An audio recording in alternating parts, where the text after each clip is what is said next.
Le FMI et maintenant l'OCDE viennent de réviser à la baisse leurs prévisions de croissance pour 2016 sur fond de krach financier rampant, avec au tableau une inflation qui continue inexorablement de décélérer à échelle mondiale et des anticipations à long terme qui décrochent en dépit des solutions monétaires extrêmes mises en œuvre depuis 8 ans pour endiguer le mouvement. Si l'on ajoute à cela une nouvelle montée d'angoisse sur les créances douteuses qui minent certains bilans bancaires, une question surgit inévitablement. Et si la déflation, jusqu'ici différée, ne venait tuer nos derniers espoirs de reprise?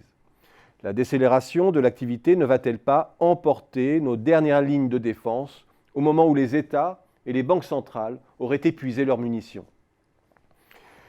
Il y a une première réponse possible à cette interrogation. Imaginez que nous sommes installés dans un nouveau régime permanent de taux zéro, auquel les banques centrales ne font que s'adapter. C'était d'ailleurs déjà l'argument de Ben Bernanke dès 2005.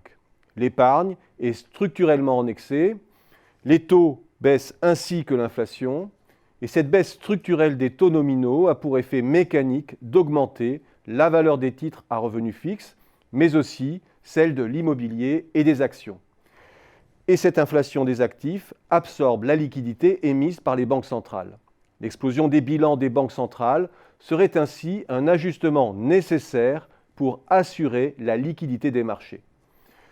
Tout cela installerait un nouveau paysage de taux durablement à zéro et sans inflation, qui n'aurait pas de conséquences sur la qualité de l'investissement puisque les détenteurs de capitaux continuent à exiger une rentabilité économique et financière élevée aux entreprises. Dans ce nouveau régime, il y aurait deux rendements clés, celui de la dette et de l'épargne sans risque, égal à zéro, et un taux de rendement du capital productif nettement positif, ce qui est en partie normal compte tenu du risque, et ne s'indexant pas à la baisse sur le premier. Un fort effet de levier positif permanent en somme. La question à laquelle je ne sais répondre, car ce cas de figure n'est écrit dans aucun manuel, c'est: ce régime peut-il être stable? Mon intuition forte, c'est qu'il ne l'est pas, car un levier positif excessif permanent est terriblement distorsif. C'est une machine à enrichir certains, ultra minoritaires, ceux qui peuvent s'endetter pour acheter des titres d'entreprise. Et ce biais de répartition est précisément ce qui mine les débouchés. On ne voit pas ce qui ferait que le jeu s'arrêterait à zéro. Bref, même si j'essaie de me dire qu'il s'agit d'une nouvelle normalité, avouons qu'elle est difficile à penser comme un régime stable. Revenons maintenant à un point de vue plus court-termiste. L'impression est bien que la politique monétaire est embarquée dans une fuite en avant face à un monstre financier qui est devenu too big to fail et qu'il faut à tout prix le protéger d'une déflation des prix d'actifs. Les taux zéro et le QI semblent bien alors la réponse à cette vulnérabilité systémique de la finance, plus qu'un processus d'adaptation à un nouvel équilibre de l'économie réelle.